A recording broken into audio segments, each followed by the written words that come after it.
I'm going to start this episode with a few lines from a story published in India Today back in 2008. Now, I will use my read aloud voice. Go for it. On April 18th, with the ka-ching of cash registers drowning out all other sound or sense, Indian cricket will greet its own reincarnation. A first ever privatized professional club league to turn domestic cricket into a marketable, profitable, tradable commodity.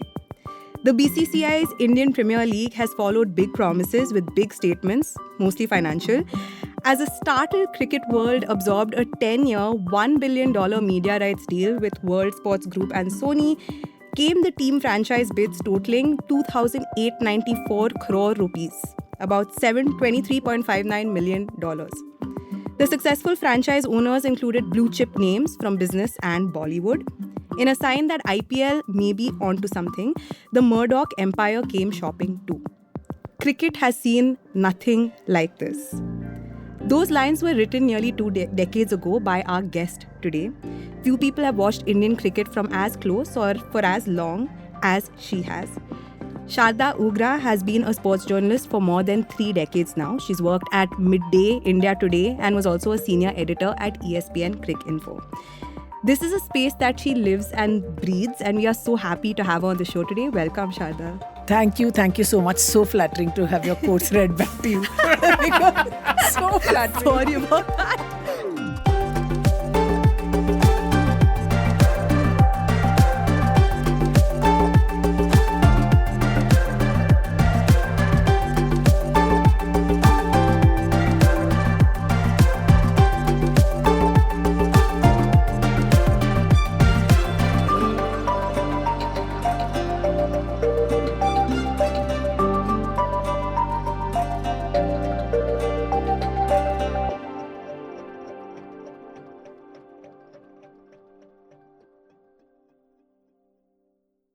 Because I'm just listening to that and I'm saying, I remember when this happened and we saw this, it was completely alien. Yeah. And as old test match sort of fans or traditional cricket fans, bilateral, etc., it was like, what is this? What is this that has happened? But because you're as a journalist, you have to be in your journalist headspace and say, no, you have to look at it in a very neutral and an as objective a fashion and cry about the lament about Test cricket later, but you have to see it in that sense. And that's what it was. It was insane. I cannot tell you how crazy it was when it first. And all those numbers that you listed, the 1 million in media rights, all of that. What is that now, right? Like we're looking at change. So in a way, that's great, no? Like IPL is in a great place. Wouldn't you say? What do you think? I mean, in the sense of what it's become. And so before coming here, I was like, okay, now I have to prepare. Now I'm big on this preparation. I was reading up a lot of the old stories and all.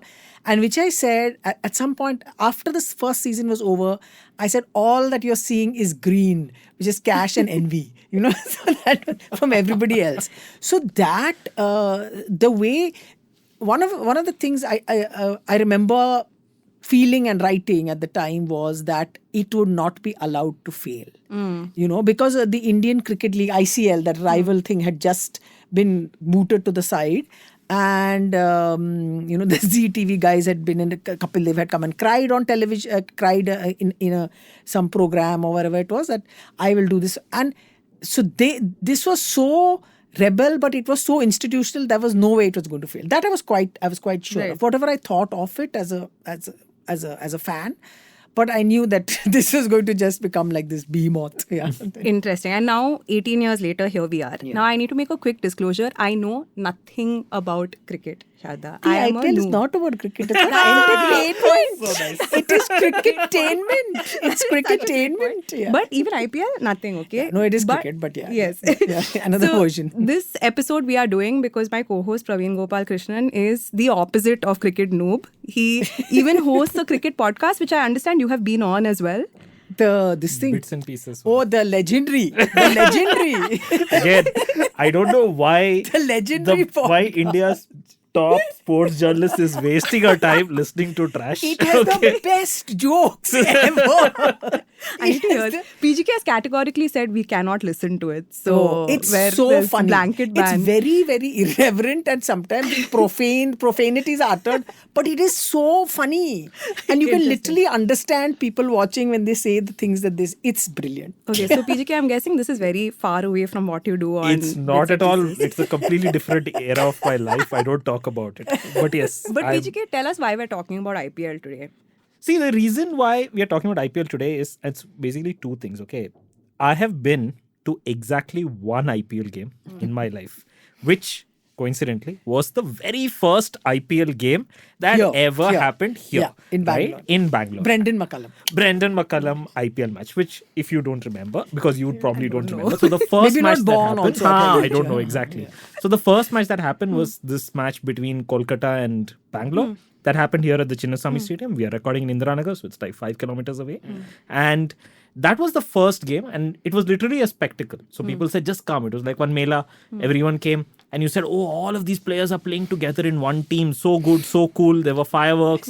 And you literally went with entertainment and maza. That's what she... And you knew that Shah Rukh Khan was going to be there because he just owned the KKR team. You knew that Vijay Mallya was going to be there because they had bought the RCB team. And Vijay Mallya owned Bangalore. Yeah, exactly. That's correct. That is the other context. So, and we watched that game, and that game was one... It was literally the first game set the tone for what the IPL was going to become, because Kolkata come, they bat first, they make some ridiculous score like 250 runs or something in 20 overs, and you're like, this is possible. Remember, this is 2008 where people used to make that score in like 50 overs. You're like, what just happened? And that is when you realize, and after that I've not been to another IPL game since. But seriously, that's the only one. That's the only one I've been to. But that game for me, like, it was like they say, like the kickoff or the tee off or the gun goes off. That was the game that it begins. So the reason we're sitting today is because 18 years later, from that day to now, just last week, RCB has been sold, incidentally, by United Spirits, which was originally owned by the Mallya Group, to a consortium of investors. And I believe this consortium of investors, and I'm just going to read out that consortium, okay? It is Aditya Birla Group, Times Group, Bolt Ventures, and Blackstone's private equity, and it has been sold for about $1.78 billion, which is 17,000 crores. They were not the only one to be sold. The other one to be sold was Rajasthan Royals, which incidentally was the winner of the very first IPL that we watched. And that has also been sold for around $1.63 billion. Same thing. Also to a consortium led by Carl Somani. So essentially I was like, okay, we have now reached a moment, right? We have reached a moment where the IPL began at a certain point, and now it feels like the end of the beginning, and it's a different era right now. Okay, but from the numbers that you're throwing at me right now, we're talking billions. It sounds like things are great, right? Like, it sounds like things have never looked better. Billions of dollars, PE is interested. So what is the... Billions and billions. Billions and billions. So that is interesting. Now, there are two ways to think about it. One way to think about it, of course, is how Sharda will talk about it, which is from the lens of what the IPL did for cricket and Indian cricket and BCCI and ICC and all of those things.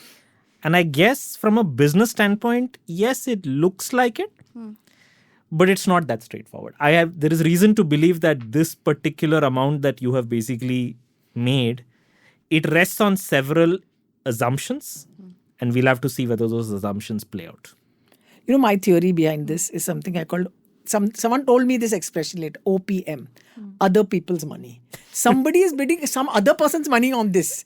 Uska khud ke account se nahi paisa ja raha hai. He's bidding. So this is OPM gone, OPM max. This is my way of looking at it. I'm not a big fan of franchise cricket, which is what this is, right? Clubs playing against each other, whereas football is built on clubs. But this is a US model of sport. So I can watch 2020 internationals full day. I can watch from 9 o'clock in the morning to 12 o'clock at night. I can watch one after the other. But franchise cricket somehow I don't take to. So I look at IPL very anthropologically. I say every year I have to get 3 columns out of it. So I will try and write it in a way. Let me see what's interesting. So now I'm finding some. I'll ask people what's going on, what's the new. But this whole thing of money, everyone gets so excited about it that it becomes, and it's become this, everyone says this is the only I think all our poor pharma companies will slit their wrists at this point. They say this is the only big Indian brand that there is in the world and all that. Which is not exactly the soft power of Indian pharma and everything, but that's what they keep saying. Then someone says no, it is yoga. So you have these ridiculous discussions all around the fact of hailing the IPL as this great Indian created sports entity, which is there. But I keep thinking OPM. Any money is talked about, boss, it's somebody else's money that is being invested in this. But as PGK was saying, that it'll be much more. People who understand this at a much more business level will be able to probably tell you why they're kind of thinking that what is all this about, where have these numbers come from, what do they mean for the future, etc., etc. Yeah. See, the business part for me, I'll just talk about the business part very broadly and say why it is a little different. Okay. Now, the reason why it's a little different is because it's not just one, like at the face of it, it's like, oh, there are these two franchises who like multiple PEs have come and bought, which I find interesting because previously, it wasn't about a financial investment. So I'm sure even Sharda will talk about this. But if you look at it originally, when it started from Mr. Lalit Modi, who right now seems to be really active right now, talking about claiming credit for where it has reached. And the clown. Yeah. It was about, here is this thing. It's this Halo thing. Like, it's a cool thing to own. Don't ask me about how much money you'll make out of it. Just so cool. So that's why it's like, there's a lot of glitz and glamour. So, Juhi Chawla and Shah Rukh Khan bought this thing.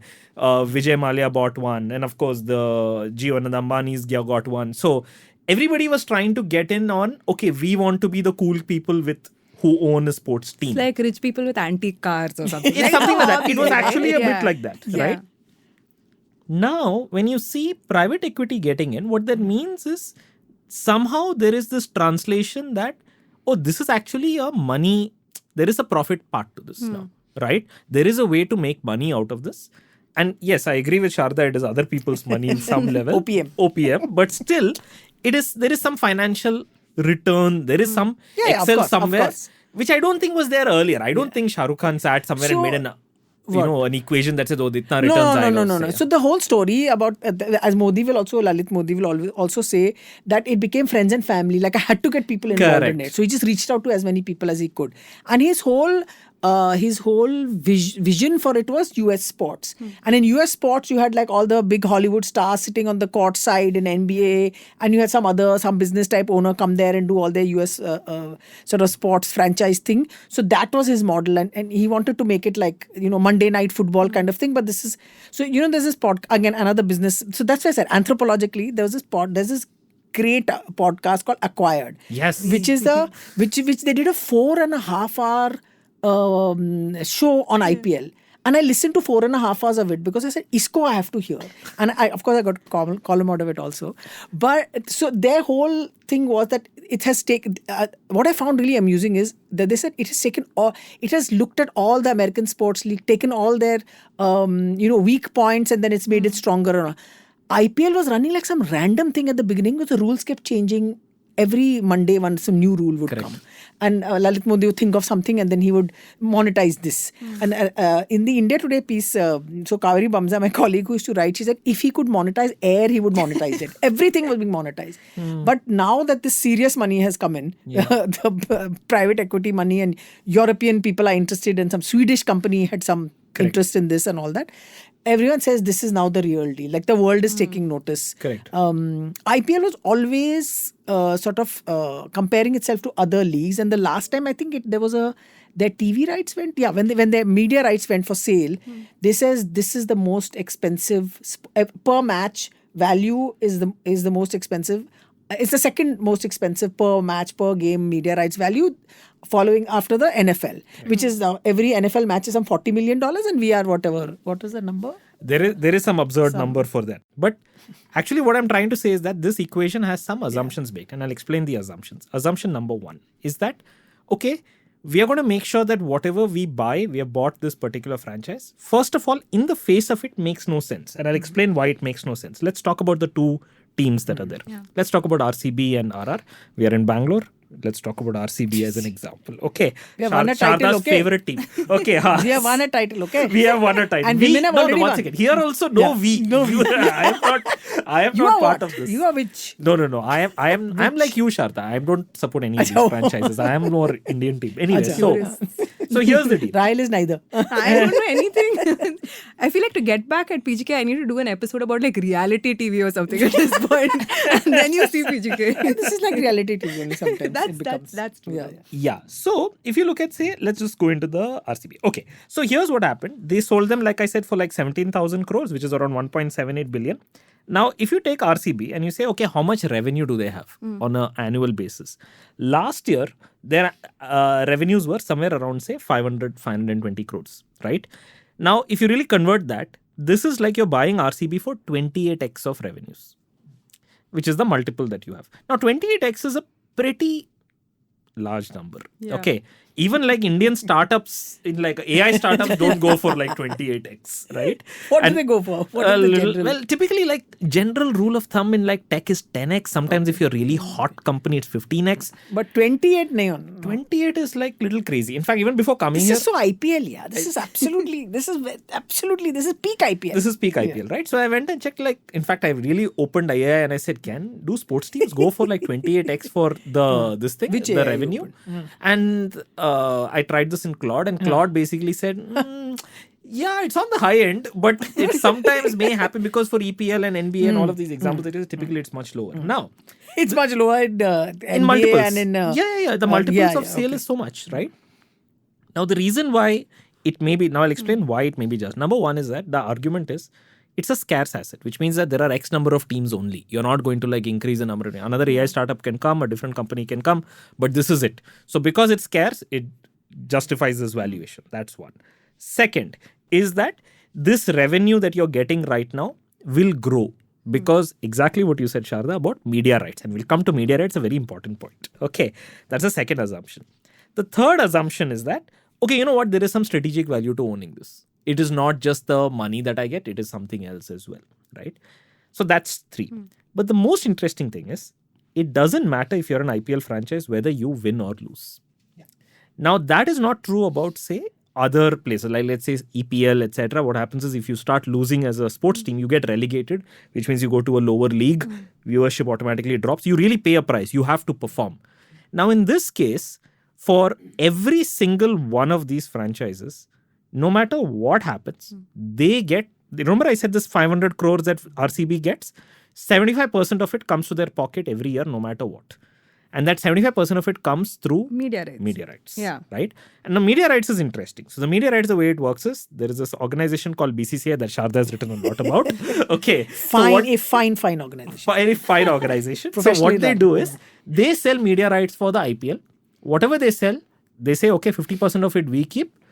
Remaining 45% we give it to the franchises. We split it among the franchises. 5% is for prize money for these players, so-called players who play a little bit, right? That 45% gets split between all of these teams. And in 2017, that money, that media rights money, used to be like 49% of how much a franchise would make. Today, that is closer to 80%. Wow. Okay. Right? Okay. So they really, really need that media rights. They're betting that this media rights keeps increasing year on year. And now media rights are held by Jio, which has paid how Now much? we'll come to that. 6 so billion. now media rights used to be something that was contested by many people. In fact, Several, right? In fact, last time the media rights, when it was sold, it was fought between Viacom and Jio. So they both fought it out. They had this bidding war and they basically... Now they become one company. Now they become one company, right? So now for the next edition, Jio Who is goes basically against negotiating Jio? with itself or with the BCCI, right? Because so now there is no reason, because there are not multiple people trying to bid. In fact, I don't know, Sharda, if you know the inside story for this. You know, sometime in December, do you know that there was this article that came in the Economic Times? Yes, okay. exactly. That is called plantation journalism. Oh, okay, great. All right. So I'll tell you. Meaning so you this is don't know. based on known information, just like gut response. Gut response only. Even I'm saying gut response. So I'll explain what happened. So this was when... So there's a story that came out in the Economic Times that Jio Hotstar essentially was pulling out of the ICC rights deal, not IPL, ICC, because it also that also. There is that also. There's a separate. They have they own the full cake. That is Cake, true. bakery, whatever. Everything. Okay, so they have that deal over there, and they had had a deal for like 4 years And or they have 5 years. or BCCI something. rights for international cricket also, no? Yes, they had the BCCI rights for international cricket. And so they basically had this deal with ICC. And there was a story that came in the Economic Times that said that JioStar is trying to pull out of it or walk out of the remaining 2 years, cut short, saying that we have it's too expensive for us. We are citing financial losses, right? Now, this was a story which landed like a bomb. And of course, then it said that ICC has trying to approach like Netflix and Amazon Studios, but everybody's like, no, this is too much, too expensive. That's what the story says. Within a couple of days, there was another story that came out. It was a joint statement by both Jio as well as the ICC saying, no. This is not true at all. This is not true at all. We have issued a joint statement. We are brothers. We are allies. Yeah, everything is going to continue. What? So, so I think it's called, it's the trial balloon was just set off into the world for them to see and create a little panic. And it's not the first time it's happened. It's not the last time. Correct. And I think the closer you come to the rights, you'll get more and more stories like this. Oh, international cricket, nobody likes it. There's no money in bilaterals. What are you going to do? Correct. Yeah, So I think my larger point being that everything now hinges on this media rights deal, which is left with one player. And of course, the BCCI, which we all know is taking 50% of this cut. And now all of these others are in the middle thinking and hoping, I hope the two of you are going to sort your stuff out. And if you sort your stuff out, we are going to continue to make 80% of whatever we are making annually. We are getting this annuity of X 100 crores by doing nothing. But also the other thing here you have to notice that, so like you was talking about promotion relegation, which is very much a football thing. So in US sports, even the US Football League is a closed league. Nobody gets relegated, nobody gets promoted. It's the model that seems to work for the US and for the acquired people and whatever. They thought it was a great idea. Nobody suffers. And the reason why IPL was seen. So this closed league, the other thing about the closed league which is not happening here is that it's the franchises that own the league. The teams own the league. Here, the BCCI owns the league. So the franchise there they can decide. So even Major League Cricket, which has been inaugurated in the US, I think a couple of seasons ago, there the franchises own it. Some halbal is happening now, but it's not owned by the US Cricket Association or whatever. Correct. It's owned by the franchises. The ownership of that league in the franchises, then you've got a much more robust kind of environment that how do we make this work? Not like, there's a one player is there. Calling the shots. Media rights person is there. So that is the big difference. So that's one thing. The other difference between, I'm just digressing, but let me say it before I forget. This is a podcast of digression. Please go for it. So the other thing that happens with all these US leagues is that the players get 50% of the revenues. That's given to the athletes. It's like 50 that are actually participating. So that's why so they get 50%. And here I think the breakup is something. I mean, if it's 15 or 20%, it'll be great. The players are not played that much. You keep saying, "Arey, IPL, great profits, fantastic." It doesn't go down to the people that actually are the main sort of stakeholders and all that. So those are the big gaps that are there in this thing, which is so obvious. So actually 2-3 days ago, Doordarshan is running some program on cricket where Abhinav Mukund went and said this, that the players are underpaid. Uska abhi television ka contract ko kya hone wala, I don't know. He must have assumed that nobody watches Doordarshan, but NDTV picked it up as a story and whatever. Yeah. So nobody watches that Doordarshan program on cricket and all. We'll watch something else and all. He went there, dropped his bomb and he's come away. So if, say, for example, the franchises were given some control over how do you run your franchise and how do you sell it? I mean, I wouldn't be able to say what, but I just think they'll be very capable. Because these are business people whose work is this, and some of them now own, like, say, Chennai and KKR and all. They own teams in various other countries. They're still running it there. They're still having it, they're making money. They've gone and invested money in England. In England's 100, which is an even more complicated format. Correct. So that kind of thing, I think, because they're just sitting on their hands. They would like to, of course, they're happy that the money's coming, but I don't think they like to sit on their hands. That much I know, that they're thinking that we can't even say, we can't even ask for anything. You just have to sit and take it. I mean, I threw all of these numbers, but actually this is what I should have said this earlier. And this is really what I'm turning to you for, Sharda, which is that, honestly, I'm only doing this podcast because I have always wanted to do a podcast with you. Okay. And the reason I wanted to do a podcast with you is because I genuinely believe, for the record, that you are India's number one sports journalist. You are very flattering. It's I true. will, Okay. You're India's number one sports journalist, and you have been writing about this, not just like with a lot of insight and with a lot of like, your prose is so beautiful and so wonderful to read. I will recommend a couple of pieces. Okay. In fact, just before this episode, I was telling Rahel about the piece that you wrote about Deepa Karmakar. Right. Which I still remember that prose. Right. And I think the reason why I would love for you to like talk a little bit about, and not just that, it's also about the fearlessness with what you write, because you call a spade with all the things that you do. And I think that if you can like sort of like unwrap what the IPL was from the beginning, like all the various broad stages, because you have documented steps there. Yeah. And we will try to tie that in with this current situation that the IPL finds itself in, where all of these assumptions are baked in. We'll try to test them and see where this may go. So when the IPL first sort of arrived on the scene, like, it surprised everybody. I mean, so what it did was, because Lalit Modi came, literally he bulldozed his way inside to the BCCI. He got hold of the Rajasthan Cricket Association thing. He had political people on his side. There were opposition to Dalmia. So it was one big, like one massive kind of program. It was like this, what do you call, like some drama series going on before he could actually come and make sure and, kick the Dalmia faction out and whatever and all that. When the idea itself came, he'd been trying to push this league since the mid-1990s, a city-based franchise league, a 50-over cricket, not even 20-over cricket. And I know people that were there in the discussions and everything. And basically when it went to people in the BCCI, they said, listen, मेरा दुकान इस street पे चल रहा है, मैं दूसरा दुकान क्यों खोलूं? Why should I open another shop in this? Why should I even allow that to sort of, it's like you're ring fencing your product as it is in that sense, and say, let's not do it in any other way. So this is like an old school kind of old sports administrators in that were running, which currently in other sports are like this only.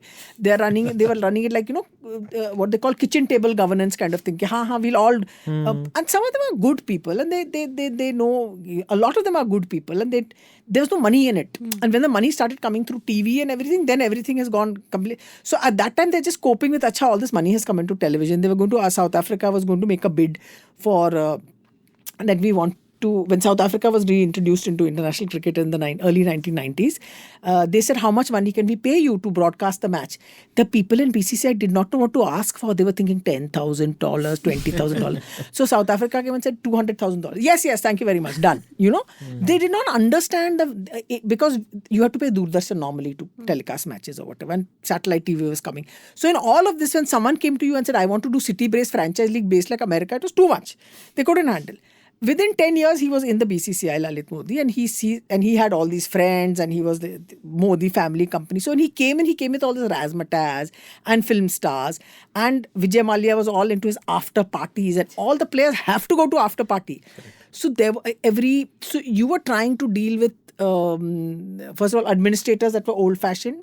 You're trying to deal with players for whom there's a certain gravitas about the game, and how it was an international sport, and they were playing Test cricket, and they're playing for India, and they played domestic cricket in Ranji Trophy, whatever. So this whole thing of movie stars and Paisa and 2020, it was too much. So there's iconic players, but the owners didn't know anything about it. They didn't care. They would be sitting in matches and they'd be saying like, but why did you drop the catch? So that is, and they're sitting now in a post-match debrief is happening, and you've got the owners sitting in. I'm not taking owners' names and all, but why did you drop the catch? And you've got this player who must have played like 75 test matches and whatever, 300 one-day internationals for India, and he's saying, what do I say? How do I answer that question? So you had this completely bizarre kind of two worlds mixing with each other. And then the other thing became that, stars have been cut to size, that the whole stars. And then you had, because it had just followed the 2020 World Cup win in 2007, MS Dhoni came as the captain. He became this parallel kind of small town figure. Small town cricketers from small town had been playing for at least 8 or 10 years on there, but he was the captain. So it was a big thing. And he became like the darling of Chennai. So you had these little kind of pockets where the whole business of scouting, they started doing that. So there is an enormous the number of people that are involved in cricket in India must be, I think, tens of thousands. Even then, It was in that number. But you had all these people then, you got all these cricketers saying, oh, this is an excellent way. Otherwise, I'm just fighting for one out of 15 places in, say, one-day international team. And so that's 30 places. Test and one ODIs, chalo, 2020, 45 places. But that's... a lot of players will be common. So we are fighting. But here you've got this... So for players in first-class cricket and all, domestic players, it just opened it up completely. And the money was like crazy level. The other mad thing was this auction, which I still get nauseated when I think about it. But now the player auctions. The player auction. The player auction.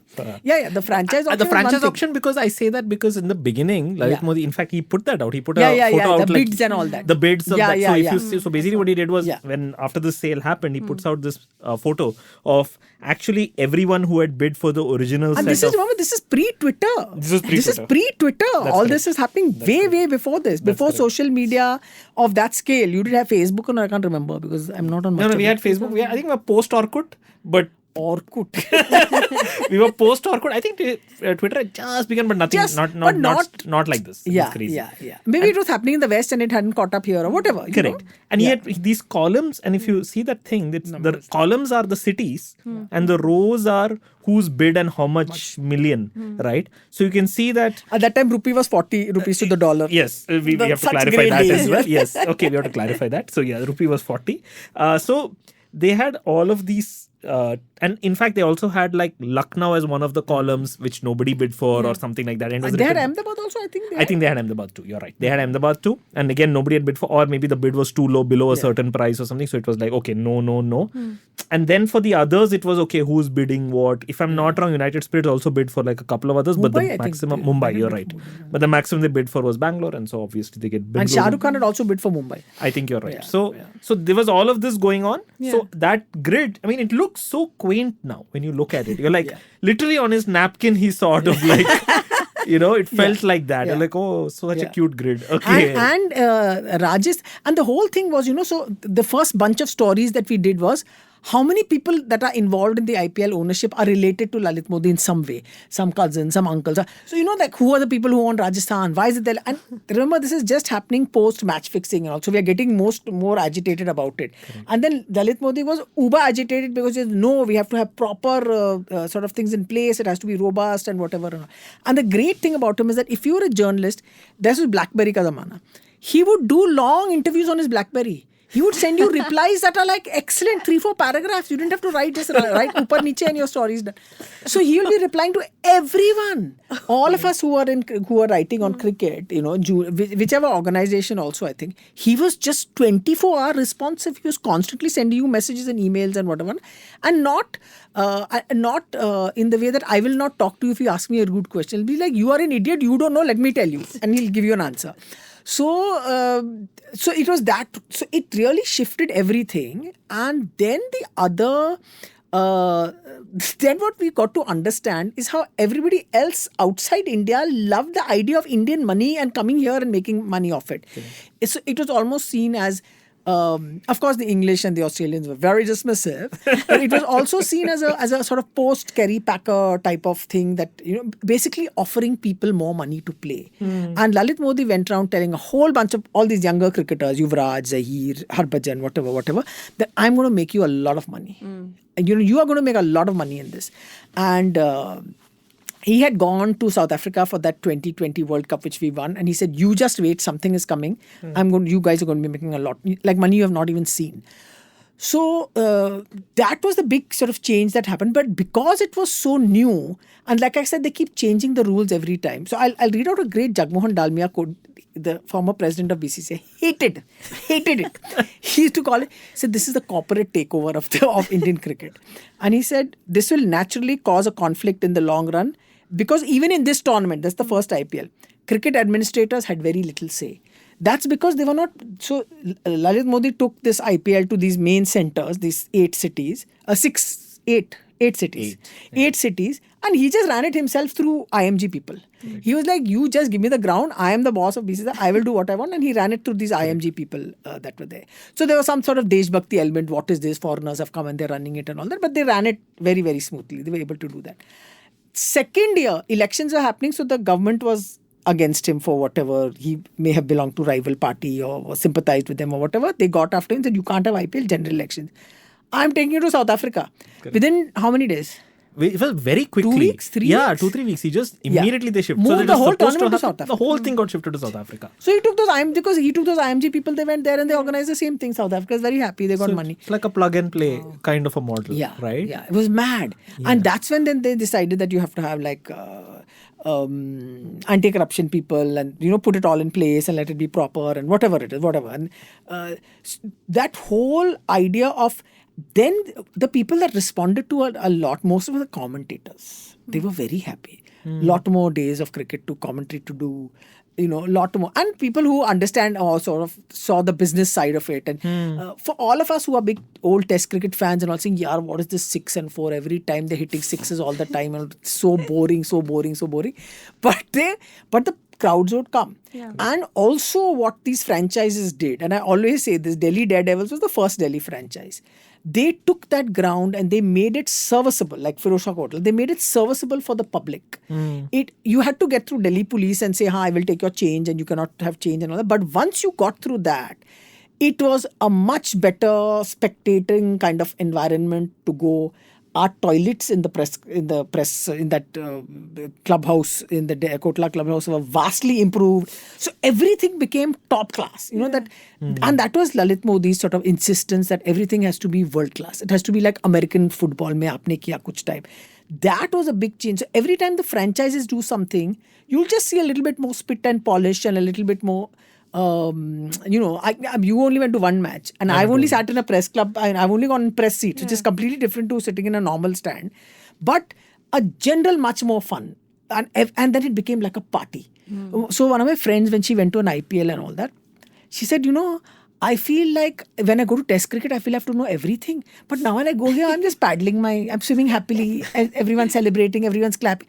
So it became like a big party. So this whole thing of, and they also had, all these things started to come into place. And then I think it took, I don't know how many years, like Mumbai Indians had fans because it was Mumbai Indians. It was the big sort of the big city franchise and Mumbai cricket people. Everyone else in India hates Mumbai cricket people. I'm a Mumbai cricket person in that sense. So it's okay. I'm lordly enough to say, it's okay, you can hate us. But I keep saying I'm a fan of the Mumbai Ranji Trophy team. I'm not a fan of Mumbai Indians. But now I've even stopped even bothering with it. Nobody gives a shit. So then, Rahil, there are deep politics here about Mumbai and Indian cricket. Our producer Udantika is nodding very furiously nodding outside, and there's a lot of thigh slapping and cackling happening. So something is being said that I think a lot of people agree with. It just became this very different kind of cricket thing, and it became like pictures are not being released when IPL is there. In this IPL 6 weeks and all that, cinema people said, boss, we are not releasing any movie. No one is coming. Everyone's sitting at home and watching match. That was the thing when it caught on, that it became this another, yeah. No, I was just going to ask you that, is there a point in time, Sharda, where the money started to really make a difference to the BCCI? Where they started to look at this and say, oh, the money is now here. What are we doing? Big money. Big money is here. I mean, I'm trying to see when you're saying when the BCCI, there are these factions. Fair. The moment, there is no faction. There is only one faction. At one point, there used to be factions. There used to be an opposition. Sure. No, but that's not fair as of now in the rest other environments. But so there were these factions there, and then they realized that this is the golden goose that you have to absolutely. You thought Indian cricket media rights was the golden goose. This is golden goose ka baap. Sharda, you called it the weapon and shield. IPL, you said in some article that you'd written, you said it is the BCCI's weapon and shield. Yes. What do you mean? Because with it, you can say that I want a window. Correct. So the window became the big thing. Now this is a completely cricket nonsense talk. Now we want window for IPL. All other sports are saying, what are these people talking? What does it mean to have a window? So primarily cricket was nation versus nation, bilaterals. And you had a calendar that ran randomly. The ICC has tried to organize it and say, okay, we'll make sure that everybody plays. Everybody, England and Australia, pretend they only have to play each other, otherwise they don't care. And India, because it's money. So the weapon it became to say that if we want, because what will happen is that these 4 foreign players or whatever, how many can they hire? 7? No, I believe now it's still 4 only. It's 4 per No, team. that's to play, but to hire. Oh, the higher. Hiring is I think 8 or 7. Yeah, 7 or 8. Some or number something like that. Huh. So we have to hire this X number of players. Foreign players definitely have more equity with their board than our players have. They'll say, boss, we want to go and play in IPL. We don't want to play international cricket. So they all sign contracts every few years. It's done in a proper manner. And then they can say, no, we will not sign your contract. We will go and play in IPL. Because you're going to get someone like Jacob Oram, who's a New Zealand all-rounder. He got $600,000 was his IPL contract. Ricky Ponting got $400,000. Ricky Ponting was saying, I mean, what? He was trying to be polite and getting... So because of this auction and what his fit was. So it was that. The attraction it had for players from overseas to come here and be here for 6 weeks and to make the kind of money they've never made for those 6 weeks as compared to what the international boards were paying them. It was, especially in countries like, from say, South Africa, New Zealand, all these countries, it was just incomprehensible. Correct. They couldn't understand. I mean, they could understand, so they knew the maths and all that. And I think it changed the way. So the West Indies, for example, was struggling, was doing okay in bilateral cricket, but their players that started to come through, the younger players, said, we want to play this format. This is a Vasool format for us to be playing. Correct. So that's both the weapon and the shield, that you couldn't do anything against the Indian board saying, we won't come and play in your country if you don't send us your players. You know, there's all these kind of conversations that you can have through that. And now it is the thing with which you can actually talk to the whole world about this, that I have the IPL, all the players want to come. I can ruin your country's cricket if I want. And to some extent, they are. Like, we know that what's happening this year with the PSL. So one of the things that they did was there were some players who play for the Pakistani equivalent of the Premier League, and they actually like pulled out a couple of players from, or I wouldn't say they didn't pull out, but they said we are not playing. We are not playing. We feel like we want to play here. So it's like, so sort of like, so it becomes very clear that this is the place to be. But I'll just talk about the BCCI. This is like Indranagar. When they say that everyone who comes here from outside to work, they said, come to Indranagar, not even anywhere else. Come to Indranagar. All your domestic workers and all this. Not even Bangalore. Indranagar aa jao. It's like that. So IPL is like the Indranagar. I just want to say both Sharda and I are like Indranagarish people. Okay, so anyway. No, I will just say that IPL is the Indranagar of Sure. Very bad. Please cut. No, don't cut. Keep it. No, I was just going to say that from a money standpoint. Like if you see, BCCI, I think on paper is a non-profit. Is registered as a non-profit. We'll come to that. Okay? Tamil Nadu Societies Act. It is registered as a non-profit, but here's how much money it has made. Last year, I'm cutting from whatever the time the BCCI realized that this is actually a golden goose, the IPL. Last year, their revenue was, you want to take a guess? Some hundreds. Okay, I wish hundreds. Thousands of change. Yeah, their revenue was 9,700 crores. Okay, but the more interesting part is their profit was close to 3,400 crores. This is ridiculous level, right? Yeah. This is really the kind of profits that you would get. Like, I don't know any tech company or otherwise that has like anything close to this, right? Plus, you know how much they made last year? Last year, out of this 9,700 crores, they made 1,500 crores just in interest income from their reserves. Literally, they have that much money lying in, fixed deposit notionally, right? And that income itself was just 1,500. That is the amount of money that they're sitting on. PGK, then tell me why you think the party is over. I don't get from this whole conversation that we've had Let's talk till about now. it. Okay, so now I think the thing that hinges on everything, let's connect all of these dots together, right? Let's go from BCCI, let's go to these individual franchises, and let's finally talk about the media rights itself. Now, the media rights right now, as we said, used to be contested. Now it is not. Yeah. And now it is done with one entity, which in this case is JioStar, which basically owns this, right? You would think that... Now, two things have happened with Jio.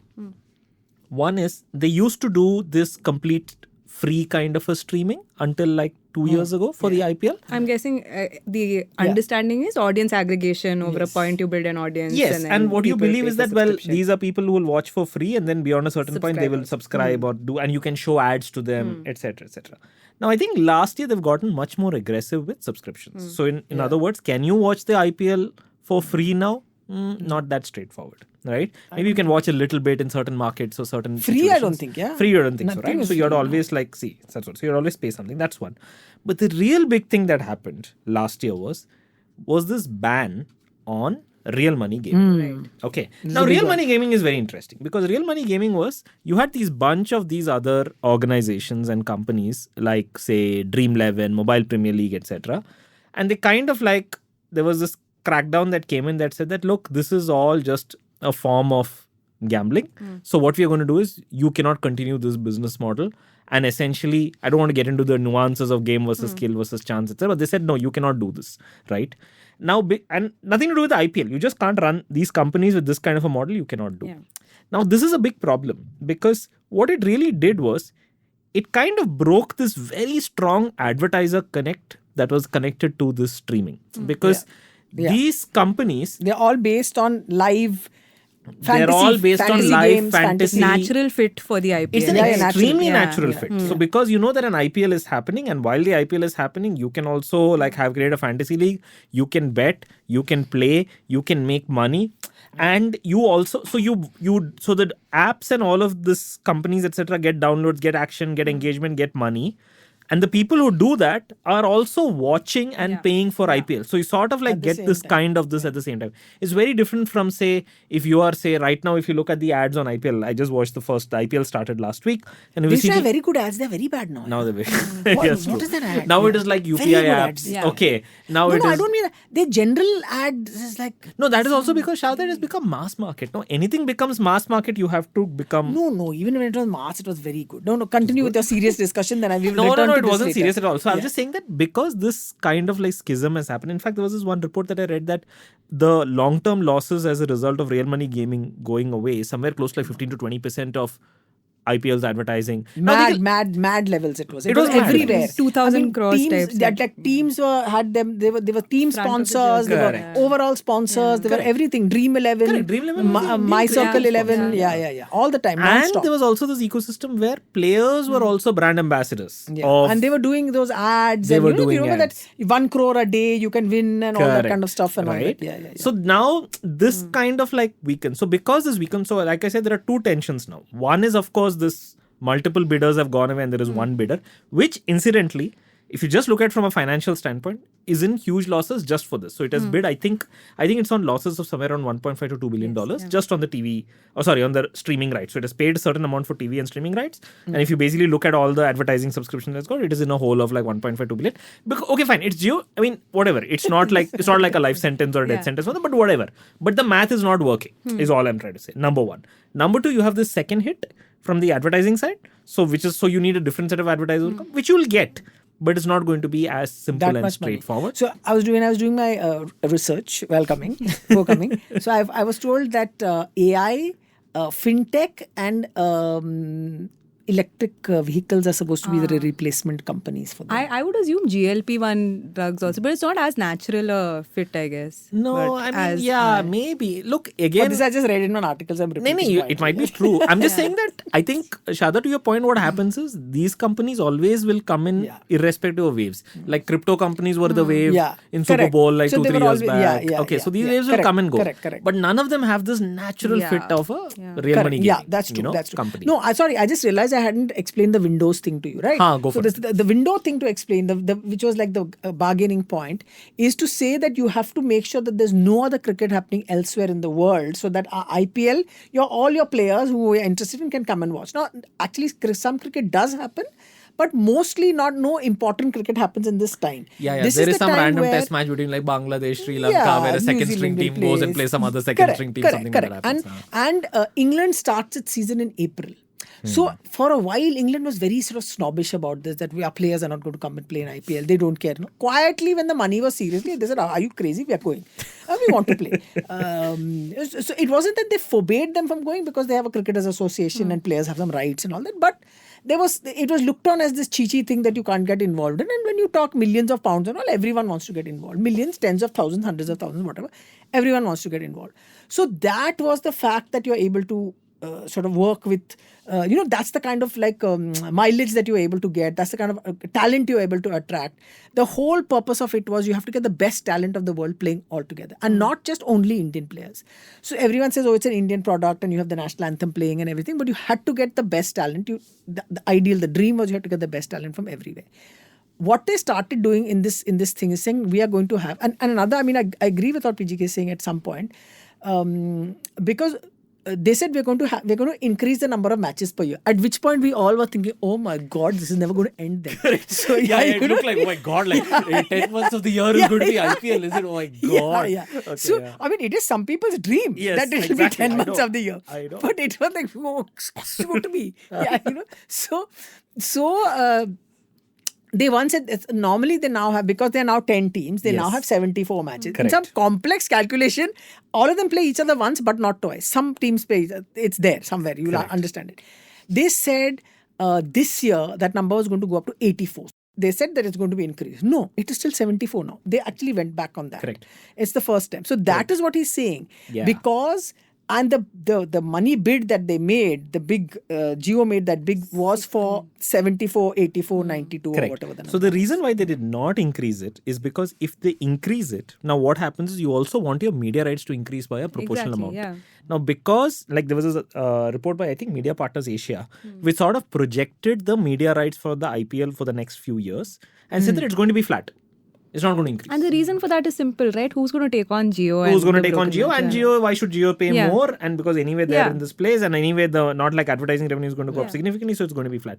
So if they had increased 74, 84, 94. 74, 84, 94, correct. So if they had increased the number of matches, then what happens is your revenue per match drops. And if your revenue per match drops, then And your people can't make only that. They couldn't make that kind of money. Correct. So the TV guys said we are not able to make that kind of. I told you now OPM, now you have to do calculation for OPM. You go to send show receipts, no receipts. correct. So there's no receipts. So what are you going to do? And then you'll So have that- extra matches on like on a Wednesday 3:30 in the afternoon, and who's going to watch that? So I guess. that is the thing that the TV guys couldn't get the sponsors in even for the IPL for those extra 10 games or whatever it was. Correct.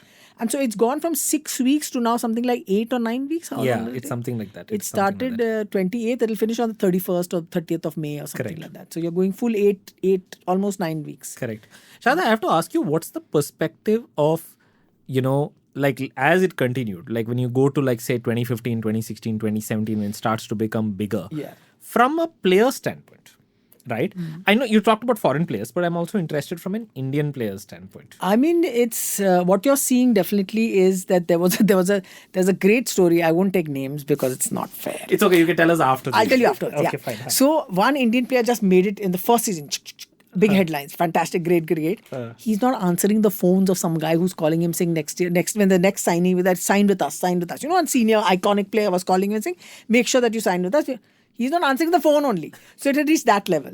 So I think what a lot of players are able to see certainly is in the way that coaches will tell you this, that entire sort of the textbook coaching that you do. I love the way so sweetly Indian kids all dress up in white and go to practice. And you know your clothes are going to get absolutely dirty. But this is India. There is only dhool and matti, but they will wear full white clothes and go very sweetly every time.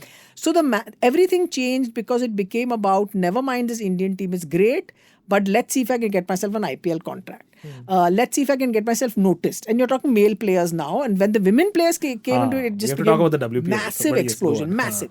So their whole approach became, so I keep saying that it was also you're able to reflect in the way that they played. How batters, particularly male batters, how they batted. And it became a pattern as soon as the IPL, the IPL created other sort of smaller leagues, less valuable in terms of revenues and so on. But it created this whole network that you can actually go around the world playing in these leagues. You can be a freelance player. Correct. Not Indians. Indian men are not allowed to go. Indian women can.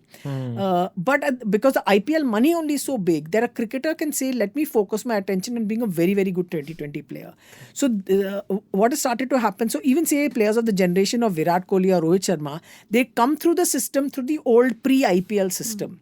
The players coming through now, like say Shubman Gill or Yashasvi or whoever, Vaibhav Suryavanshi, who is now 15 years old. You don't know. So he's 15. He turned 15 last week. Okay, or something. Okay, he's this 14-year-old kid who plays for Rajasthan. He's 14. right? Suryavanshi. Yeah, Suryavanshi. Oh, you've seen. I've seen him on the gram. I've seen him on the gram.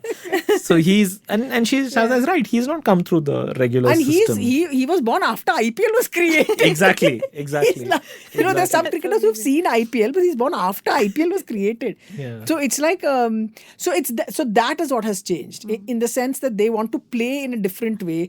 It's literally become embedded into how you coach batting, what you're going to coach. A lot of coaches say, I just want to make sure that people who come through will get a chance to get a good IPL deal. You also had these many state cricket leagues that started to be created. So Karnataka Premier League, Tamil Nadu Premier League.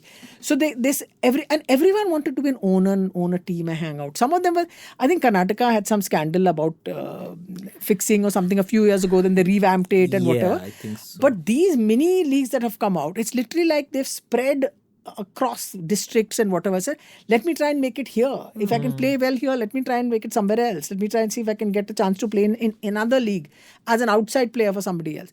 So that whole ecosystem has completely expanded and stretched and made itself into this massive scale stuff that's going. I think there are 13 of these state leagues that are on at the moment, and every year they keep adding. Do you find, because I ask you this because from this thing point of view, because you talk to players as well, maybe the old school players, guys, do they feel what's happening now? Like, do they look at this and say, yeah, this is like, do they feel any conflict? Do they feel any this thing? Or are they all like, you know what, we are all going to be part of this. Let's all take our slice of the pie out of it. Do you do they feel they should have been born now type of thing? Yeah, a little bit of that. Or do they feel any kind of a conflict or tension with whatever the IPL is creating and doing for cricket as well?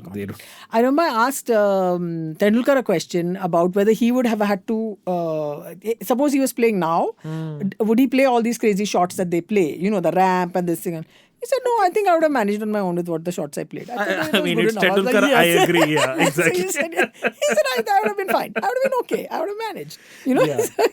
But I will say I don't need to do all that. Something interesting. I don't know much about American sports so deeply, but one of the interesting things that I read is about the NBA. So if you see the NBA this year, there is this discourse about how the NBA has peaked, right? Because what has happened is, they are in this position now where they're getting like absurd amounts of, it's a reverse in fact in a way of what's happening right now, where they're getting an absurd amount of TV rights deals, but the viewership has been declining, right? In fact, the viewership has fallen by almost like quite a bit over the last 10 years. It's steadily declining.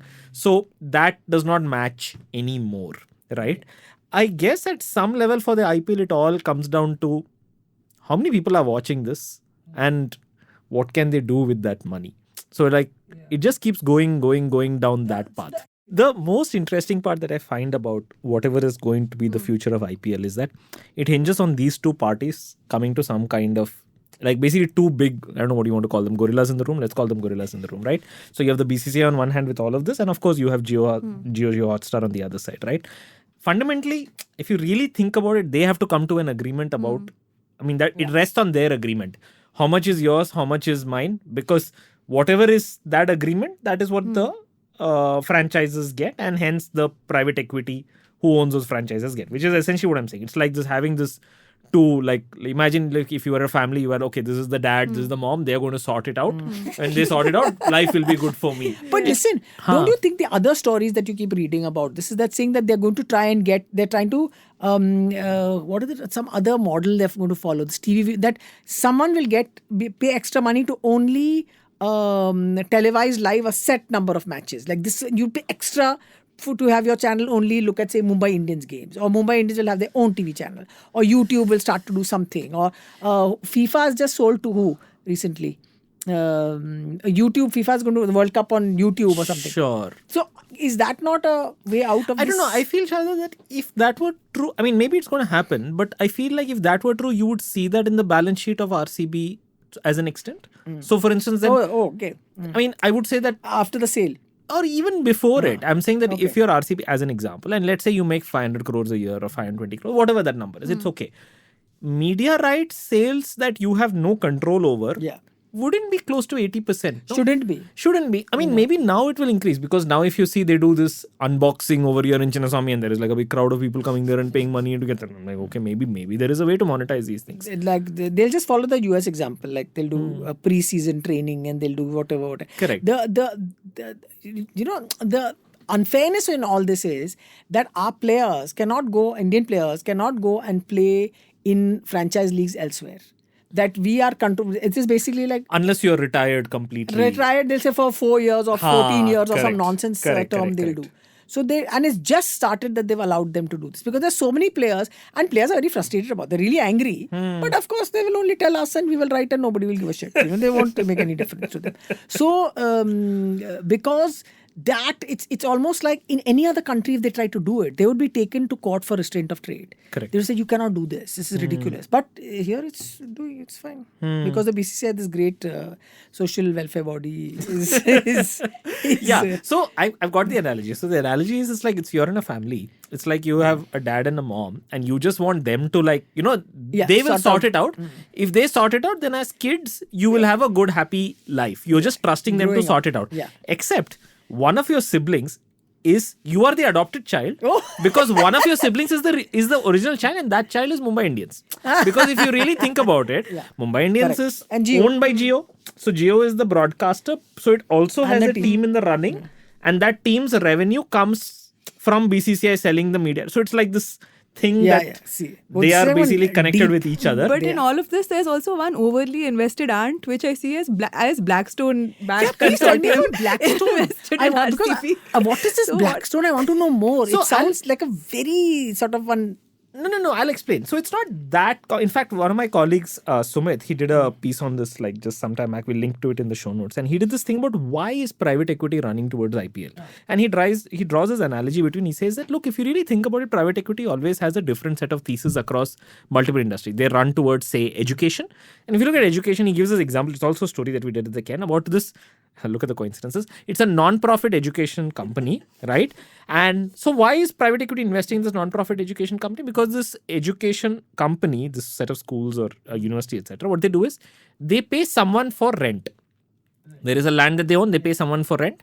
And they pay someone else for services, saying that run this school, run all a bunch of services. Yeah. Both of those are for-profit companies. Okay. Right? So what you're really doing is you are investing here, but what you're doing is you're getting money from both. You know that you're going to get an annuity from this thing because you have to always pay rent to me. Yeah. You have to always take my service. Yeah. So I'm going to guaranteed get money as long as you're around. So you may be non-profit, so I may continue to do that.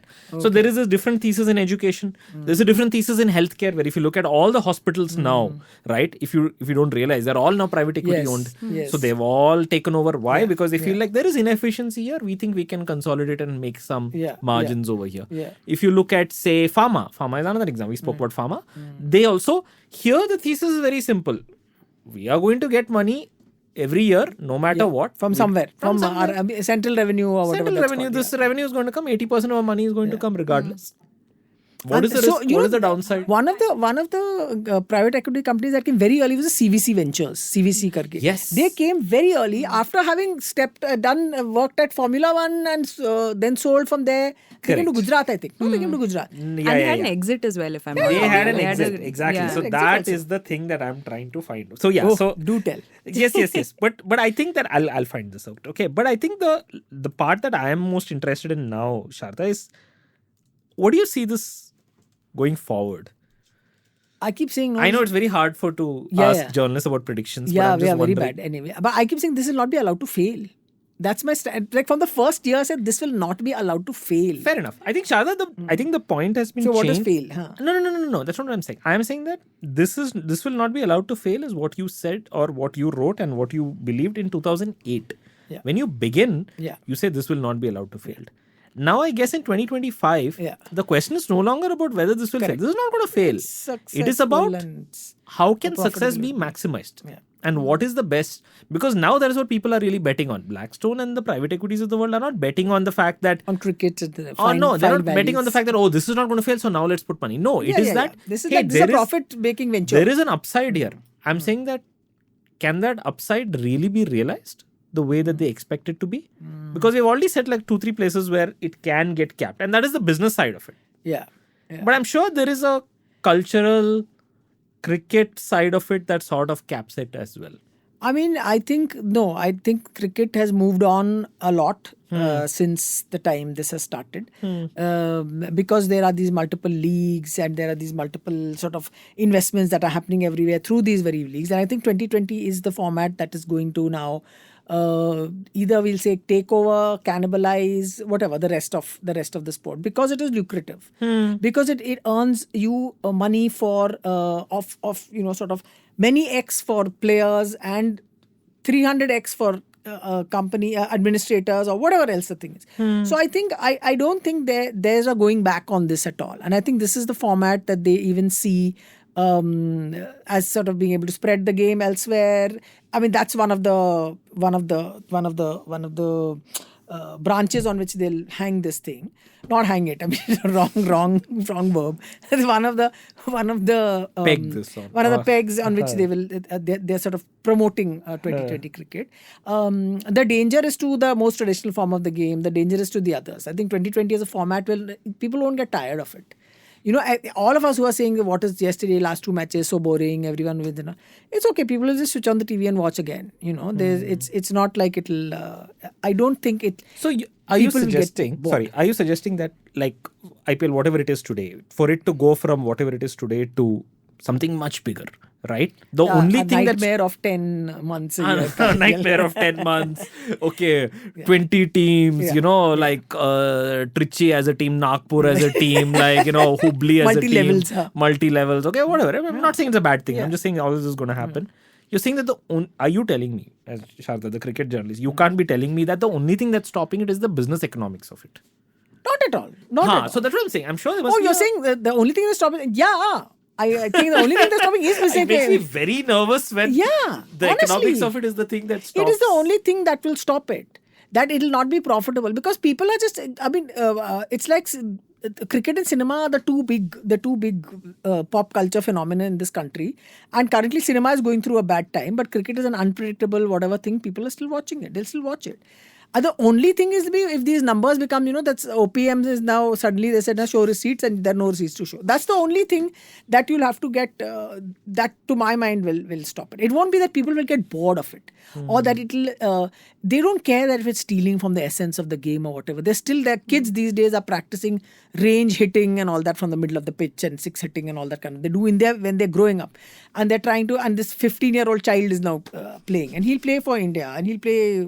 Everyone's saying this thing is there, but his identity is through this. And every young person coming through will want to come through an IPL. It's like income, a livelihood, all of that to be part of this network. I mean, the only thing that you actually thought that we'll sort of suddenly think again and look back and whatever. No, I was thinking that I thought the natural limit, forget the economics limit. Natural limit. I thought the natural limit from a cultural standpoint, forget the economic standpoint for a minute, from a cultural standpoint would be that there is a part beyond which it's like, okay, fine, Mumbai, Bangalore, Chennai, fine. But you know what? I want to see Indian team play. I want to see Indian team play against Australia X amount of times, England Y amount of time, Pakistan X amount of times. Those things are going to stay. They'll stay, but not to the point that which they can overcome this behemoth. Should I read you my quote that I found Please in another read your piece? Quote. Yeah. We should close with that quote, actually. Unless there's something else. No, we can close with that. Oh, but let me CVC Capital exited Gujarat Titans at a valuation of close to $900 million. But I don't think they were there for long because they just bought it. It was 2-3 years. There was 2-3 years, right? Which is strange. The Rajasthan owners are the ones who exited at 25x of what they did. So, because Rajasthan was seen as the Moneyball team, like they were all these jazz things and all that. No? Again, this comes from the first year. There are many there. I've got 2 quotes. Read them both and we can close with that. Yeah. So one is Shane Warne. He said, don't fight it, get with it, get on the bus. In the first year he said this.